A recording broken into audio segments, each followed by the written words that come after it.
But we do start with Manchester City, who've got plenty to do if they want to stay in the Champions League. They need to beat Real Madrid at the Bernabeu tomorrow to have any hope of staying in the competition.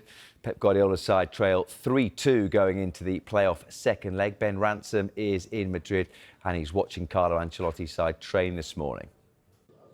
You join us for the last part of a Real Madrid training here in the Spanish sunshine. And if we look away to our left now, we can see that the players are out there on the training pitch. We can't get too close, as is often the case, but we have been able to pick out the likes of Jude Bellingham. And I suppose from a selection point of view, the fact that Antonio Rudiger is out there with his teammates is a real boost for Real Madrid. Remember, he missed that first leg. Real Madrid were very much with a makeshift defence in that game against Manchester City, that they came away with that 3-2 win that sets them up very nicely for the second leg here in Madrid tomorrow night. And the goal scorer of their third goal, who scored the winner, Jude Bellingham, making it 3-2. He is, of course, out there.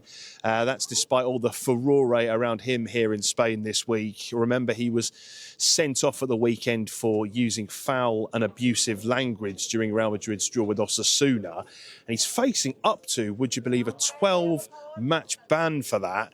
The punishment will be at least 4 games, assuming that the ban is enforced due to the red card, because under their Spanish FA's disciplinary code, that's the punishment for using foul and abusive language and being sent off. Bellingham himself, for his part, he's come out on social media. He claims it was a misunderstanding. But what it's led to is it's just increased this war of words between Real Madrid and the Spanish federations, particularly over refereeing, because you might remember they wrote an open letter to the Spanish Football Federation last month in regard to serious refereeing behaviour, as they call it, and it accused the authorities of reaching decisions that surmounted to a level of manipulation and adulteration of the competition they say that they could no longer ignore. So really strong words, and all that came off the back of another incident a few weeks ago. That followed a 1-0 loss to Espanyol when defender Carlos Romero scored a late winner for Espanyol. Real Madrid, they felt he should have been sent off earlier in the match for a nasty challenge on Kylian Mbappe. Real Madrid haven't won in La Liga since. We're being told we have to leave Real Madrid training now, so we'll leave you with these pictures. But as you can see out there, Jude Bellingham is amongst with his teammates, and the headline news is that Antonio Rudiger is there. Well, the former Real Madrid manager Rafael Benítez was at the Etihad for the first leg and was impressed with what he saw from his former club. The strength of Real Madrid is the attack. So they have pace, power, quality, ability, and that was the best thing that Real Madrid had. And because Manchester City was offensive and so offensive, at the end of the day, Real Madrid was comfortable playing counter-attack. And when they were avoiding the first man pressing, they could run and they could go behind defenders. And they are faster, they are stronger. That's it. So Jude Bellingham scored the winner as Real Madrid won the first leg 3-2 at the Etihad. We asked Benítez if he thinks Bellingham could end up being one of the greatest Real Madrid players ever. We are talking about to be better than Di Stefano, to be better than Raúl, or to be better than Butragueño. So you have to be really consistent, no, to be better than them. So he has the potential, yes. Can he do it for a few years? It depends on how mature he is and then the people around him. Well, Sam is back with us to talk about this tie between Real Madrid and Manchester City, and we're going to start with an impressive start from Nico Gonzalez as a City player. Yeah, absolutely. Pep Guardiola called him the mini Rodri after that 4-0 win over Newcastle, and from the numbers and from the eye test as well, it looked like a very Rodri-style performance.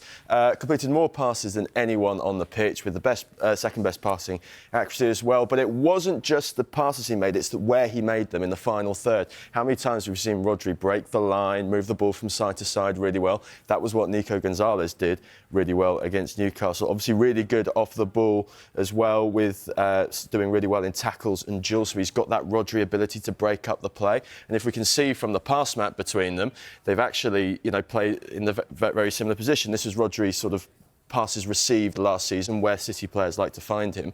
And this was where Nico Gonzalez played against Newcastle. It was very much the Rodri role from Nico. So, yeah, it does seem like Man City are slowly working towards fixing this issue, which is Rodri being out for this season, being able to control games better. And it looks like they addressed that in the January transfer window with Nico. What about the battle, then, of the big names tomorrow?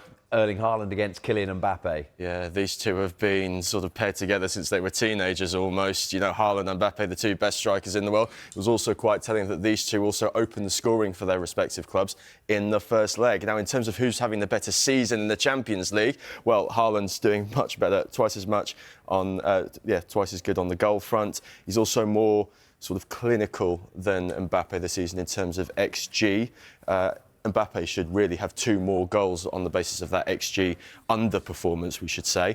Erling Haaland's shooting accuracy is better, but also the conversion rate is twice as good as Mbappe at the moment. It's probably a good sign, though, for Man City that Haaland is sort of faring better in this Champions League because, of course, City need the goals. And if Haaland produces tonight, you could back them definitely taking that game to extra time, possibly even going through as well in the 90 minutes. City need the goals, and Omar Marmoush might be able to help them with that after a hat-trick against Newcastle at the weekend. Do you expect him to start in the second leg? Yeah, I think he has to, doesn't he? I mean, it was very effective play. You know, here are the goals here, and, you know, that long pass from Edison. How many times we've seen Haaland do this? So City have another option up there. And it was interesting hearing Ben Ransom speak earlier about Real Madrid's makeshift backline that they've had. They've had to play Aurélien Tchouaméni in centre-back, and Rudiger's only just coming back after a bit of time off. So is this an area for City to exploit? Look, Marmoush showed his quality here. All 3 goals came in different areas of the pitch. 1 straight down the middle, 1 from the left, 1 from the right. So, yeah, I'd expect him to start tonight, and he'll be really crucial in terms of City trying to turn this tie around. On that one that came straight down the middle, it was an assist from Edison, who's got the most Premier League assists of all time for a goalkeeper. I guess we saw the good and the bad of him last week, that ability with the ball at his feet, but costly mistake in the game against Real. Yeah, absolutely. You know, football's, you know, a really strange sport, isn't it? It was only 2 weeks ago we were talking about Edison's, you know, long balls against Chelsea. He had 2 or 3 of those goals came from those long balls, and, you know, as we can see, that Edison has the most assists by a goalkeeper in Premier League history. Incredibly, 3 have come this season. And actually, when you look at him compared to all Premier League players this season, it's a really, really impressive sort of list of players he's competing with. He's got the same number of assists as Martin Ødegaard this season, Arsenal captain Timo Werner, you know, a front 3 player for Spurs, Martinelli, Szoboszlai, Cody Gakpo, and Bumo. Same number of assists as Haaland as well. He's also got more than Phil Foden, Darwin Núñez this season. It's a real great weapon for City. Again, it might be useful tonight. You never know. You know, Santiago Bernabéu is a very intimidating place. City may not be able to pass out the back against Real Madrid's front 4 as often. So that direct option is really, really key, and it's been really, really successful this season. It has felt important, interesting rather, that you speak to ex-players over the last couple of days. Not many seem to give City a chance of getting through this tie. What would the numbers and the stats, the predictors say about that? Well, not just that. Pep Guardiola said they have a 1% chance of going through against Real Madrid. Well, it's not quite 1% for Man City, according to our good friend the Opta supercomputer, but 21% chance compared to 78% for Real Madrid progressing. Where Man City are at 1%, however, is their likelihood of winning the entire competition this season. That's the result of them losing that first leg. Now, if they win, I'd imagine that you know, percentage goes a lot higher. If they can not only progress as well into the last 16, but also take out one of the most dominant teams in Europe in this competition over the past few years. Who are the supercomputer saying's favourites? Liverpool and Arsenal. Liverpool and Arsenal. Yeah. OK, Sam, thank you very much indeed.